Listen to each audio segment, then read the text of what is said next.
ये WhatsApp guys के सब सभी लोग स्वागत है आपका मेरे एक और न्यू वीडियो में। तो इस पहले वीडियो में मैं फिर से एक्सप्लेन करने जा रहा हूँ लॉर्ड ऑफ मिस्ट्रीज 1 के रीमेक के चैप्टर नंबर 3 को।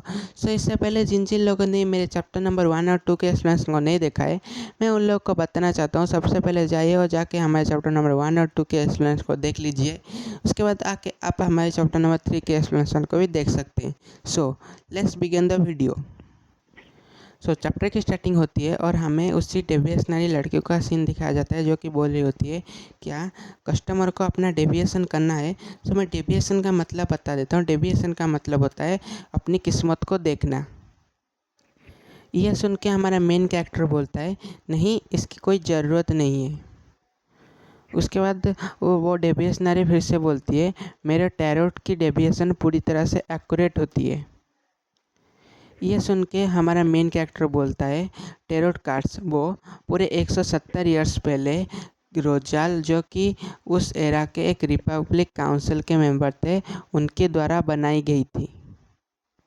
इसी के साथ मिस्टर रोजाल ने ही बनाया था स्ट्रीम इंजन और इम्पीरियल सेलिंग बोट्स को, और अगर वो ये सब नहीं करते तो वो कभी भी किंगडम्स के इम्पीरियल रूल और गॉड ऑफ कैटास्ट्रोफी के द्वारा कभी भी रिकॉग्नाइज नहीं हो पाते। और इसी के साथ वो पहले काउंसिल बने इंटेस रिपब्लिक के, और इसी के साथ वो बाकी के सारे नेशंस को अपनी जगह पे बुलाने लगे, और उन्होंने ही लियन किंगडम को बनाया था। और इसी के साथ बाकी के सारे नेशंस उनके और रिपब्लिक के सामने अपना सर झुकाते थे, और ये सारी की सारी चीज़ें रोजाल के रूल के अंदर थी। और इसी के साथ जो चर्च ऑफ कैटास्ट्रोफी थी वो 5th इपोच के समय अपना पहले रेवोल्यूशन को फेस किया था।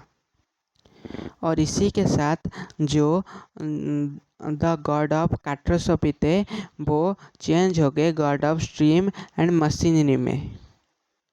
और इसी के साथ उन्होंने साउथ कॉन्टिनेंट के तरफ एक मरीन फील्ड्स को डिस्कवर किया था, और इसी के साथ उन्हीं की वजह से स्टार्ट हुआ ये कॉलोजियम एरा। और हमारा मेन कैरेक्टर बोलता है मुझे ये काफ़ी ज़्यादा दुख के साथ बोलना पड़ा है, लेकिन वो अपने ओल्ड एज के अंदर बिट्रेड यानी कि धोखे का शिकार हुए थे। और ईयर 1198 5th इपोच के समय वो असैसिनेट हुए थे एक कंबाइंड फोर्स जिसका कि नाम था चर्च ऑफ इंटरल ब्लीचिंग सन के द्वारा। और इसी के साथ फॉर्मर रॉयल फैमिली और सोरेन फैमिली एंड आयोस्ट्रोटेक्स वो अचानक से मारे गए द वाइट मैपल प्लेस के अंदर। और उसके बाद हमारा मेन कैरेक्टर बोलता है तो यही था एम्परर रोजाल की पूरी स्टोरी।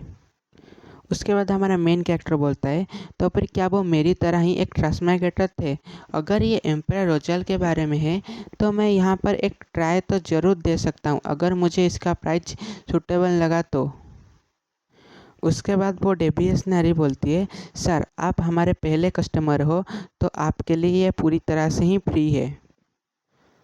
और डेविएशनरी बोलती है आपने बिल्कुल सही समझा, ये आज के लिए पूरी तरह से ही फ्री है।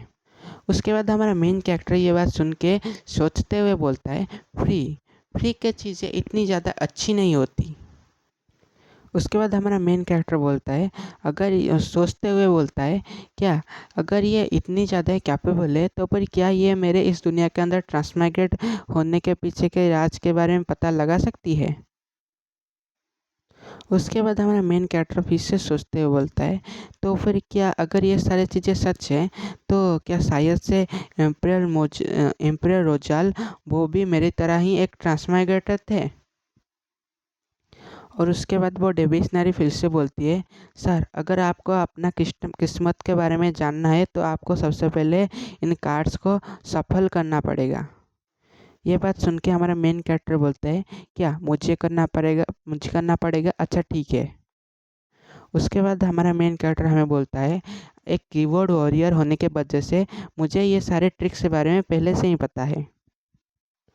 उसके बाद हमारा मेन कैरेक्टर फिर से उससे बोलता है, क्या ये सारी चीज़ें करने की वजह से मुझे और पैसे देने पड़ेंगे? उसके बाद ये सुन के वो डेविएशनरी फिर से बोलती है, नहीं सर, ये पूरी तरह से ही फ्री है। और उसके बाद हमारा मेन कैरेक्टर बोलता है, अच्छा ठीक है, मैंने ये चीज़ कर ली। उसके बाद वो डेविएशनरी फिर से बोलती है, सॉरी सर, मैं ये चीज़ पूछना भूल गई कि आप आखिर अपनी किस्मत के कौन से हिस्से को देखना चाहते हैं? और वो डेविएशनरी बोलती है, क्या आप मुझे इसके बारे में बता सकते हैं?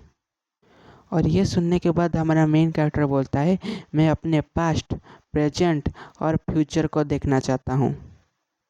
और ये सुनने के बाद वो डेविएशनरी फिर से बोलती है, तो फिर सर आप फिर से इस कार्ड्स को सफल कीजिए अगर आपको अपने तीनों के तीनों भविष्य को देखना है। और ये सुनने के बाद हमारा मेन कैरेक्टर फिर से उन कार्ड्स को सफल करने लग जाता है।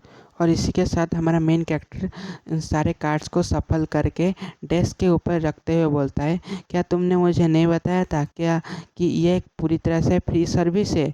क्या अभी सब कुछ पूरी तरह से ठीक है या ठीक है? और यह सुनने के बाद वो डेविएशनरी बोलती है, जी सर, अभी सब कुछ पूरी तरह से ठीक है। और इसी के साथ वो डेविएशनरी उन कार्ड्स में से 3 कार्ड्स को निकालते हुए वो डेस्क के ऊपर रखते हुए बोलती है, तो सर आप इस तीनों कार्ड्स में से कौन सा सबसे पहले देखना चाहोगे? अपने पास्ट को, अपने प्रेजेंट को या फिर अपने फ्यूचर को? और बोलती है, बोलिए सर, आप सबसे पहले अपनी किस्मत के कौन से हिस्से को देखना चाहती है? और इसी के साथ हमारा मेन कैरेक्टर बोलता है, सबसे पहले मैं अपने प्रेजेंट को देखना चाहता हूँ। और वो उन तीनों कार्ड्स में से एक कार्ड्स को वहाँ से उठाती है और उसे घुमा के दिखाती है, बोलती है, सर, इस कार्ड का नाम है द फूल। और इसी के साथ आज की हमारी इस वाली एक्सप्लेनेशन वीडियो यहीं पर ख़त्म होती है। तो मैं एक न्यू एक्सप्लेनर हूँ, इससे मुझसे काफ़ी सारी गलतियाँ हो सकती है, इसलिए प्लीज़ मुझे माफ़ करना।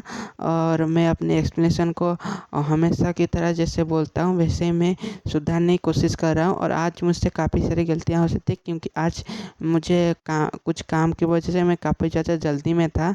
सो इसी के साथ आज की इस वाले वीडियो को मैं यहीं पर ख़त्म करता हूँ। सो उम्मीद है आपको आज की हमारी एक्सप्लेनेशन वीडियो पसंद आई होगी। और अगर वीडियो पसंद आई हो तो वीडियो को लाइक और चैनल को सब्सक्राइब करना मत भूलना। So goodbye, thanks for watching.